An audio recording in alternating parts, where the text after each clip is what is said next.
Good afternoon 11th science. मैं हूं मनोरमा भारद्वाज। आज के इस वीडियो में हम लोग लॉज ऑफ केमिकल कॉम्बिनेशन पढ़ेंगे।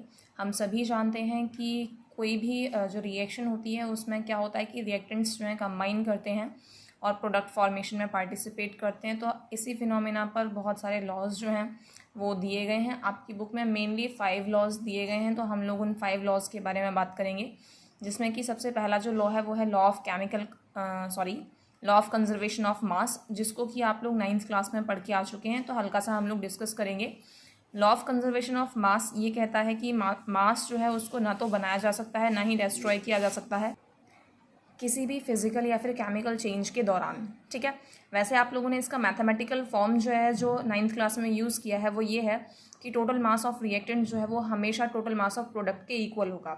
एक जनरल इक्वेशन मान लीजिए हमारे पास है कि A+B कन्वर्ट हो रहा है C+D में, तो A+B जो है उसको आप रिएक्टेंट कहेंगे और C+D जो है उसको आप प्रोडक्ट कहेंगे। तो law of conservation of mass ये कहता है कि total mass of reactant should be is equal to total mass of product, या हम लोग ऐसा कहें कि weight of A plus weight of B जो होगा वो weight of C plus weight of D के इक्वल होगा। अब आप लोगों में से बहुत सारे लोग ये बोल सकते हैं मैम मास और वेट में डिफरेंस होता है, तो बिल्कुल होता है बेटा, बट केमिस्ट्री में हम लोग इसको अगर मैं मास या वेट कह रही हूँ तो कोई फ़र्क नहीं है। फिलहाल हम लोग बात करेंगे लॉ ऑफ डेफिनेट प्रपोर्शन की, जिसको कि लॉ ऑफ कांस्टेंट प्रपोर्शन के नाम से भी जाना जाता है। इस रूल को भी आप लोग 9th क्लास में पढ़ के आ चुके हैं।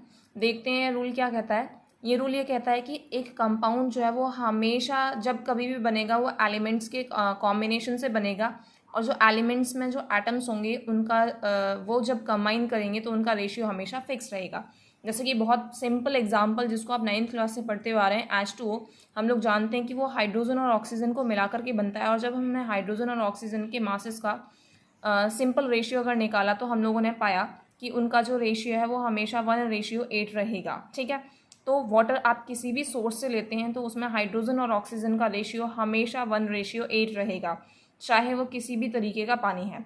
अब अगर आप लोगों के दिमाग में एक क्वेश्चन आता है मैम किसी भी तरीके का पानी है, तो शायद मैं आप लोगों को पहले भी बता चुकी हूँ कि उसमें प्रेजेंट सॉल्ट्स और इम्प्योरिटीज़ की अमाउंट जो है वो वेरी कर सकती है, लेकिन हाइड्रोजन और ऑक्सीजन का जो रेशियो है वो हमेशा 1:8 ही रहेगा।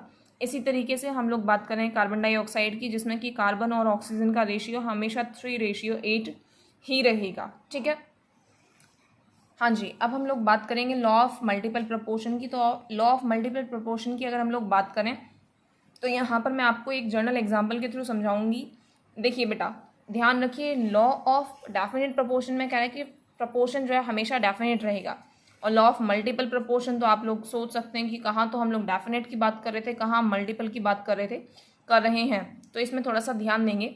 हम आपको यहाँ पर ये बता रहे हैं कि दो एलिमेंट्स मान लीजिए A और B अगर कंबाइन कर रहे हैं तो 2 या 2 से ज़्यादा प्रोडक्ट्स जो हैं या 2 या 2 से ज़्यादा कंपाउंड्स जो हैं वो बना सकते हैं।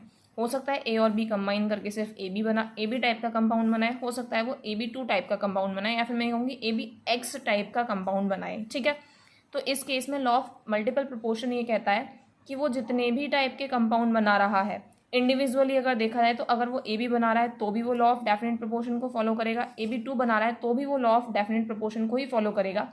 बट हम लोग यहाँ पर बात करें लॉ ऑफ मल्टीपल प्रोपोर्शन की, तो लॉ ऑफ मल्टीपल प्रोपोर्शन ये कहता है कि जब वो 2 या 2 से ज़्यादा कंपाउंड बनाता है तो उनमें से एक जो है उसका जो मास है या उसका जो रेशियो है, उसका जो प्रपोर्शन है वो हमेशा फिक्स रहेगा।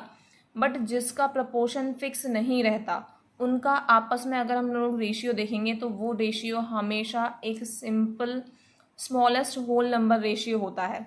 अब मैम आपने ये क्या कहा, बिल्कुल समझ में नहीं आया हमें, मैं जानती हूँ। तो हम लोग एक एग्जाम्पल लेंगे, उस एग्जाम्पल की हेल्प से हम लोग समझेंगे।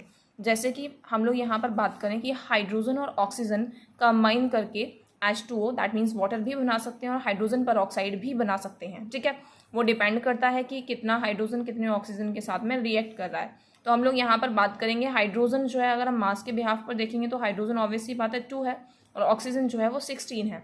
अगर हम H2O2 में देखेंगे तो हाइड्रोजन का मास जो है वो 2 है, और अगर हम यहाँ पर बात करेंगे तो ऑक्सीजन का मास जो है वो 32 है।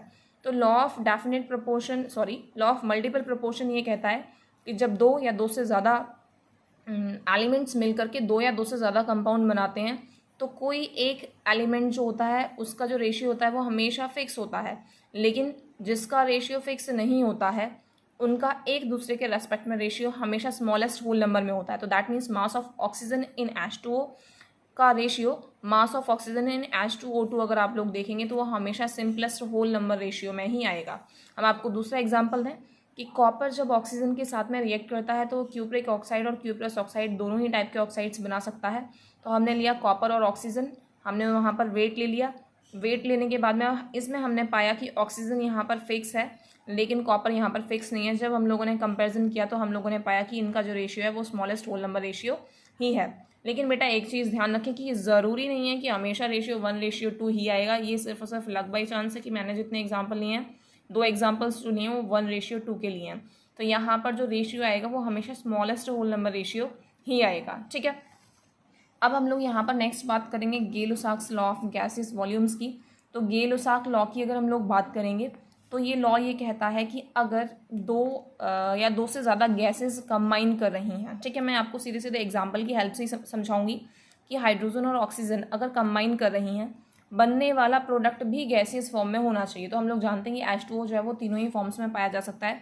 तो सुटेबल टेम्परेचर और प्रेशर की कंडीशंस के साथ में आपसे कहा गया है कि अगर 2 या 2 से ज़्यादा गैसेस कंबाइन कर रही हैं तो अगर रिएक्टेंट्स जो हैं वो गैसेस हैं और बनने वाला प्रोडक्ट भी अगर गैसेस है और टेम्परेचर और प्रेशर की कंडीशंस को सेम रखा गया है, ठीक है, तो इनका जो रेशियो होगा वो हमेशा जो है वो स्मॉलेस्ट होल नंबर रेशियो में ही होगा।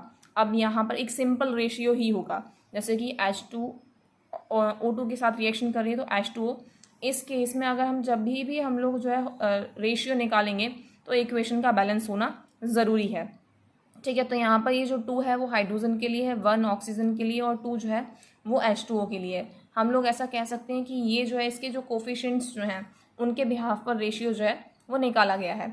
इसी तरीके से आप लोग देख सकते हैं कि H2 + Cl2 कन्वर्ट हो रहा है HCl में। हमने इक्वेशन को बैलेंस किया, देन 1, 1 एंड 2।